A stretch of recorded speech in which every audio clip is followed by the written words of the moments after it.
Every class in TF2 has what can only be described as a subclass. Soldier has Trolldier, Pyro has Pyroshark, Demoman has Demo Knight, Heavy has Fat Scout, Engineer has Battle Engie, Medic has Battle Medic, Sniper has the Huntsman, and Spy has Gun Spy. However, Scout doesn't really have a subclass as popular within the community, and this is because his primaries are all pretty much the same thing. There are some differences and cool stats with some of them, but in the grand scheme of things, Scout's primaries are pretty boring, not gonna lie.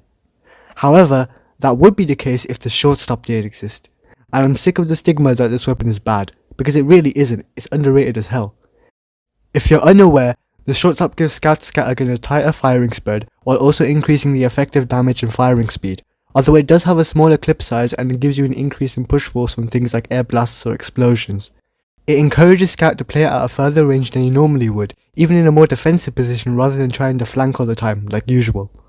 Scout does have one of the best synergies in the game however, and for what I can tell, it seems people have forgotten about how powerful this combo really is. I'm talking about the Shortstop and Crit-A-Cola, aka Sniper Scout. The synergy works really well for Scout, as the Crit-A-Cola provides mini crits, which removes the damage fall off while giving a small damage boost alongside it.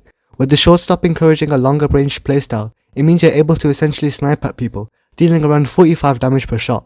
With all 4 shots, this totals up to 180 damage, which is pretty absurd, being able to remove Demomen and Pyros off of the map pretty easily, as well as medics and engineers. The Shortstop is rather difficult to aim with however, as there's less margin for error when shooting due to the tighter firing spread, but at a further distance, it's easy to land a few pellets onto opponents, still dealing decent damage for such a low risk or cost.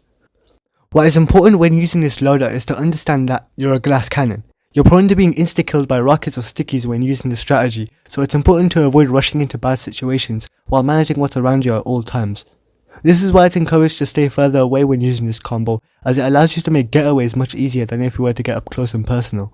This set doesn't work at the front lines either because of this downside, so using side routes and more flank-like paths is optimal, as you would with any usual scout loadout. Just be sure to try not to go too far into their spawn, because any respawning Demoman, Soldier or Heavy will make quick work of you. There are classes this loadout does better against and classes it does worse against, compared to stock Scout. Pyro is much easier to handle because you're at less of a risk of getting into their range due to the longer ranged playstyle you have. So, you can easily chip away at them while dodging flares and avoiding flame damage. Sniper is also much easier to kill, but especially when you're unable to flank. The mini crit boosted Shortstop is able to disrupt the sniper's aim while also doing significant damage to him as you dodge his shots with your fast movements and double jump. Don't 1v1 snipers though, some may be really good and headshot you regardless, especially if you move around pretty predictably. Medic, Engineer and Spy are still easy pickings, however the sentries and Engineer places are much easier to break down due to them also ignoring damage fall off, so you can just pick away at them. This also applies to heavies too, although you need the mini crits for this, and it's much riskier. Doing this head on is pretty much a death sentence, especially if they're using the Tommy style with its own tighter spread sniping at you too. Unfortunately, fighting scouts, soldiers and demomen becomes much harder with the mini crit penalty and the Shortstop ideal range. 1v1ing scouts is much harder due to them being in ideal range while you aren't, so they deal more damage and have a larger margin of error. The ideal range for the Shortstop is also the ideal range for the Demoman's sticky bomb launcher because of the increased distance, meaning they can just sticky spam you to death. Soldier is tanky enough to live the medium range shots and can farm splash damage against you, or just insta-kill you with the direct hit. This is why the added knockback boost is more of an upside in my opinion, so if you survive in an explosive counter, you can run away much more easily, which is a big part of what makes Scout so effective, his ability to pick his fights. As for melees to choose from, you have a lot of options. Starting with my favourite, the Atomizer gives Scout a triple jump, which is very useful for either getting into better places to pepper from or to escape bad situations easier.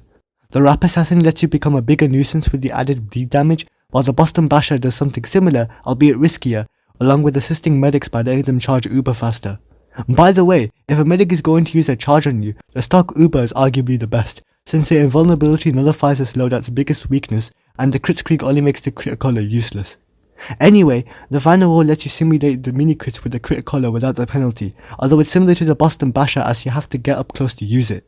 The Sandman could be used to slow down enemies, making them easier to hit, but this only worsens your squishiness, and the upside doesn't work as intended against strafing enemies, or charging Debo Knights, or rocket jumping soldiers, or detonator jumping pyros. You get the picture.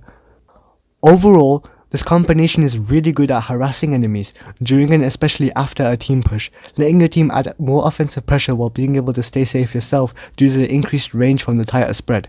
It's hard to aim with and you're very easy to kill, but if you stay careful and hit your shots, this weapon is a menace to fight against. Thank you for watching, my name is Sammy, and that's that.